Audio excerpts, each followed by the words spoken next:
Hi, வணக்கம். பொதுவா ஓபில காமனா நெறைய பேஷண்ட்ஸ் கேட்குற கேள்வி என்ன தெரியுமா? நான் ஏதாவது ஒரு சத்து மாத்திரை எடுத்துக்கட்டுமா? எனக்கு ஏதாவது ஒரு சத்து மாத்திரை குடுங்களேன். ஏதாவது ஒரு சத்து மாத்திரை குடுங்களேன். இப்படிதான் கேட்பாங்க. ஸோ, எல்லாரும் ஏதோ ஒரு சத்து மாத்திரை, யார் வேணாலும் எந்த சத்து மாத்திரை வேணாலும் எடுக்கிறது கரெக்ட்டா? கண்டிப்பா கிடையாது. சத்து மாத்திரை எல்லாருக்கும் தேவையா? Not necessary. ஸோ, யாருக்கெல்லாம் சத்து மாத்திரை தேவை அப்படின்னா, ஃபர்ஸ்ட்டு உங்களுக்கு டெஃபிஷியன்சி இருக்கு அப்படின்னு உங்ககிட்ட ரிப்போர்ட் இருக்கு. இப்ப நான் பிளட் செக் பண்ணேன். அதுல வந்து எனக்கு B12 கம்மியா இருக்கு, அயர்ன் கம்மியா இருக்கு, விட்டமின் டி கம்மியா இருக்கு, கால்சியம் கம்மியா இருக்கு. இந்த மாதிரி நீங்க ரிப்போர்ட் வச்சிருக்கணும். ஃபோலிக் ஆசிட் இல்ல. இந்த மாதிரி ரிப்போர்ட் இருக்கவங்க. அடுத்து பார்த்தீங்கன்னா, புவர் டயட் எடுக்கிறவங்க.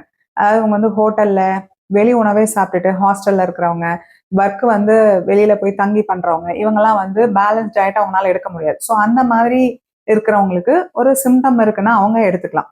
அடுத்து பார்த்தீங்கன்னா, இன்க்ரீஸ் டிமாண்ட்.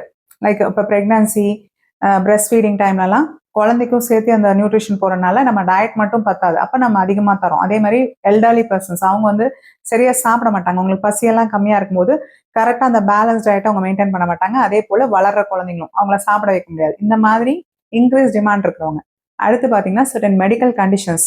இப்போ டைஜஸ்டிவ் ப்ராப்ளம் இருக்கு. குரானிக் இல்னஸ் ரொம்ப நாளா படுத்த படுக்கையா இருக்காங்க. இல்ல இப்பதான் ஒரு சர்ஜரி பண்ணி ரெக்கவர் ஆயிருக்காங்க. இப்ப சப்போஸ் ஒரு ஃப்ராக்சர் ஆயிருக்கு. ரொம்ப நாளா இன்டோர்லயே இருக்கோம். வெளியில சன் எக்ஸ்போஷரே இல்ல. படுத்தே இருக்கேன். சரியா சாப்பிடல. இந்த மாரி இருக்கிறவங்களுக்கெல்லாம் ஆம், நம்ம வந்து சப்ளிமெண்ட்ஸ் குடுக்கணும். யாருக்கெல்லாம் சப்ளிமெண்ட்ஸ் வேண்டான்னா, உங்க லேப் ரிப்போர்ட்ல கிளியரா உங்களுக்கு எந்த டெஃபிஷியன்சியும் இல்ல. எல்லாமே கரெக்ட்டா இருக்கிறவங்க கண்டிப்பா சப்ளிமெண்ட் எடுக்க வேண்டாம். அதே போல நீங்க ஆல்ரெடி பேலன்ஸ் டயட் எடுக்கிறீங்க. எல்லா உணவும் கரெக்ட்டான ப்ரொபோர்ஷன்ல எல்லா சத்தும் இருக்கிற மாதிரி நீங்க பார்த்து தான் சாப்பிடுறீங்கன்னா, உங்களுக்கு சத்து மாத்திரை எதுவும் தேவையில்ல. அதே போல உங்களுக்கு வேற எந்த மெடிக்கல் கண்டிஷன்ஸும் இல்ல. எந்த இல்னஸும் இல்ல. நீங்க ஹெல்த்தியா இருக்கீங்கன்னா, உங்களுக்கும் தேவையில்ல. ஓவர் யூஸா பண்றது. சில விட்டமின்ஸு, மினரல்ஸ்லாம் பார்த்தீங்கன்னா, இப்ப அயர்னு, விட்டமின் டி, ஏ இதெல்லாம் நீங்க ஓவர் யூஸா எடுக்கும்போது, எக்ஸஸா எடுக்கும்போது டாக்ஸிசிட்டி நச்சுத்தன்மையா அது உள்ள மாற வாய்ப்பு இருக்கு. ஸோ டாக்டரோட அட்வைஸ் இல்லாம நீங்களா வந்து இது நல்லது அப்படின்னு சொல்லி நீங்களா எடுத்துக்க கூடாது. ஸோ எந்தெந்த சப்ளிமெண்ட்ஸ் யார் யார் எடுக்கலாம்? சும்மா ரஃப் அவுட்லைன் உங்களுக்கு தரேன். இப்போ விட்டமின் டி யாரெல்லாம் எடுக்கலாம்னா, ரொம்ப இன்டோர்லயே இருக்கவங்க. வீட்டுக்குள்ளாரையே இருக்கிறது, இல்ல ஆஃபீஸ் ஒர்க்கே உள்ள மட்டும் தான். வெளியில வந்து வண்டியிலேயே நான் அதிகமா டிராவல் பண்ண மாட்டேன். அப்படியே ஒரே ஆஃபீஸ்க்குள்ளேயே இருப்பேன் அப்படிங்கிறவங்க. சன் எக்ஸ்போஷரே இல்லாதவங்க, வயசானவங்க. ஏன்னா அவங்களும் அதிகமா சன்லைட்டுக்கு போ மாட்டாங்க. ரொம்ப வெயிட் அதிகமா இருக்கிறவங்க, அதே மாரி டார்க் ஸ்கின் டோன் இருக்கிறவங்க. அவங்களுக்குலாம் வந்து இந்த மெலனின் ரொம்ப அதிகமா இருக்கனால, இந்த சன்லைட் பெனிட்ரேட் பண்ணி போய் விட்டமின் டி சிந்தசைஸ் ஆகுறது கொஞ்சம் ப்ராப்ளமேட்டிக்கா இருக்கும். ஸோ இவங்கலாம் விட்டமின் டி சப்ளிமெண்ட் எடுக்கலாம். அதே போல விட்டமின் பி12 யாருக்கெல்லாம் வேணும் அப்படின்னா, ஃபர்ஸ்ட்டு டைஜஸ்டிவ் இஷ்யூஸ்லாம் இருக்கவங்க.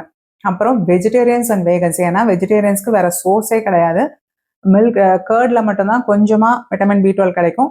வேகன்ஸா இருந்தா அதுவும் கிடையாது. அவங்களுக்கு எந்த சோர்ஸ்ல நீங்க எவ்வளோ பிளான்ட் சோர்ஸ்ல எடுத்தீங்கனாலும் உங்களுக்கு பி12 கிடைக்காது. ஸோ அதனால வெஜிடேரியன்ஸ் அண்ட் வேகன்ஸ் டைஜஸ்டிவ் இஷ்யூஸ் இருக்கும்போது அவங்களுக்கு வந்து அப்சார்ப் ஆகாது குடல்ல விட்டமின் பி12. அதே மாதிரி சில மெடிகேஷன்ஸ் பார்த்தீங்கன்னா விட்டமின் பி12 அப்சார்ப்ஷனா தடுக்கும். ஸோ அந்த மாதிரி கிரானிக்கா மெடிகேஷன் எடுக்கிறவங்க உங்க டாக்டர்கிட்ட டிஸ்கஸ் பண்ணி நீங்க விட்டமின் பி12 சப்ளிமெண்ட் வேணுமான்னு பார்க்கலாம்.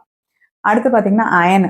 யூஸ்வலா பிரெக்னன்சி, பிரஸ்ட் ஃபீடிங்கு, ஓல்டர் ஏஜ்ல, அதே போல யாருக்கெல்லாம் வந்து இது மென்ஸ்ட்ரல் பீரியட்ஸ் டைம்ல ப்ளீடிங் அதிகமா போகுது, எக்ஸஸ் ப்ளீடிங் ஆகுது, இந்த பிளட் லாஸ் இருக்கிறவங்க அவங்களாம் தான் அதை எடுக்கணும்.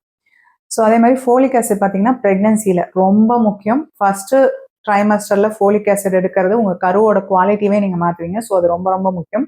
அதுக்கு மேல டெஃபிஷியன்சி இருக்குன்னு ரிப்போர்ட் இருக்கவங்க மட்டும். கால்சியம் பார்த்தீங்கன்னா டைரி ப்ராடக்ட்ஸே அதிகமாக எடுக்காதவங்க, இந்த வளர்ற குழந்தைங்க, பிரெக்னன்சியில், அதே மாதிரி யாருக்கெல்லாம் இந்த ஆஸ்டியோபோரோசிஸ் ரிஸ்க் அதிகமாக இருக்கும், இந்த மெனபாசல் லேடிஸு, ஏஜ் ஆனவங்க ஒரு 65 இயர்ஸ் மேலே இருக்கவங்க, சரியா பால் தயிர்லாம் எடுக்க மாட்டேன்னு சொல்கிறவங்களுக்கு, எலும்பு தேய்மானம் யாருக்கெல்லாம் வர ரிஸ்க் இருக்கோ அவங்கெல்லாம் எடுக்கலாம். ஸோ நீங்கள் ஒரு சப்ளிமெண்ட் எடுக்கிறதுக்கு முன்னாடி ஃபஸ்ட்டு நீங்கள் செய்ய வேண்டியது, நீங்கள் வந்து ஒரு டாக்டரை கன்சல்ட் பண்ணணும். சரிங்களா? முதல்ல ஒரு பேலன்ஸ் டயட்டை எடுங்க.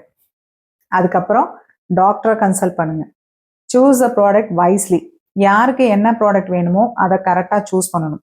அதே போல் குவாலிட்டி ஆஃப் த ப்ராடக்ட் நீங்கள் நல்ல இந்த இந்த காம்போசிஷனில், அதாவது பிராண்டை பற்றி நான் சொல்ல, காம்போசிஷன் இவ்வளோ அயன் இருக்கணும், எலிமெண்டல் அயன் சொல்லுவோம். ஒரு ஒரு அயன் ப்ரிப்பரேஷன் இருக்குன்னா அதுலேருந்து எவ்வளோ உங்களுக்கு அயன் கிடைக்கும், அந்த குவாலிட்டிலாம் இருக்குது.